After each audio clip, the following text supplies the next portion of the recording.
पौराणिक मान्यता के अनुसार शेषनाग के कई अवतारों का उल्लेख मिलता है, जिनमें राम के भाई लक्ष्मण और कृष्ण के भाई बलराम मुख्य हैं। रामायण अनुसार राजा दशरथ के तीसरे पुत्र थे लक्ष्मण। उनकी माता का नाम सुमित्रा था। लक्ष्मण के लिए राम ही माता पिता गुरु भाई सब कुछ थे और उनकी आज्ञा का पालन ही इनका मुख्य धर्म था। वे उनके साथ सदा छाया की तरह रहते थे। भगवान श्री राम के प्रति किसी के भी अपमान सूचक शब्द को डोट ये कभी बर्दाश्त नहीं करते थे। वास्तव में लक्ष्मण का वनवास राम के वनवास से भी अधिक महान है। 14 वर्ष पत्नी से दूर रहकर उन्होंने केवल राम की सेवा को ही अपने जीवन का ध्येय बनाया। वाल्मीकि रामायण के अनुसार उर्मिला जनकनंदिनी सीता की छोटी बहन थीं और सीता के विवाह के समय ही दशरथ और सुमित्रा के पुत्र लक्ष्मण को ब्याही गई थीं। जब राम और सीता के साथ लक्ष्मण भी वनवास को जाने लगे तब पत्नी उर्मिला ने भी उनके साथ जाने की जिद की, परंतु लक्ष्मण ने उन्हें यह कहकर मना कर दिया कि अयोध्या के राज्य को और माताओं को उनकी आवश्यकता है।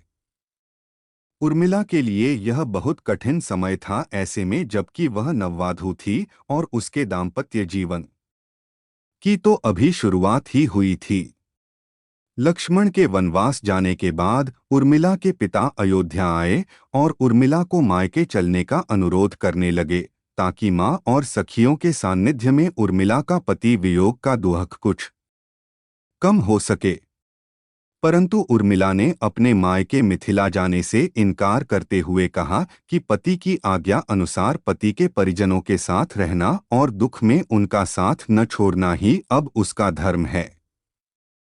यह उर्मिला का अखंड पतिव्रत धर्म था। जब लक्ष्मण जा रहे थे तब इस सबसे विकट क्षणों में भी उर्मिला आंसू न बहा सकी, क्योंकि उनके पति लक्ष्मण ने उनसे एक और वचन लिया था कि वह कभी आंसू न बहाएंगी, क्योंकि अगर वह अपने दुख में डूबी रहेंगी तो परिजनों का ख्याल नहीं रख पाएंगी। इस संबंध में मान्यता कर आधारित एक कथा पढ़ने को मिलती है। इस कथा का वर्णन रामचरितमानस आदि में नहीं मिलता है। कथा यह है कि रावण के पुत्र मेघनाद को यह वरदान था कि जो व्यक्ति 14 वर्षों तक सोया न हो वही उसे हरा सकता है। हालांकि लक्ष्मण अपने भाई श्रीराम और भाभी सीता की सुरक्षा और सेवा में इतने लगे रहे कि वे 14 वर्ष तक सो ही नहीं पाए। कथा अनुसार उनके बदले उर्मिला 14 वर्ष तक सोती रही। रावण के वध के बाद श्री राम, सीता और लक्ष्मण वापस अयोध्या लौटे आए और वहां प्रभु श्री राम के राजतिलक की तैयारी होने लगी। उस समय लक्ष्मण जोर जोर से हंसने लगे।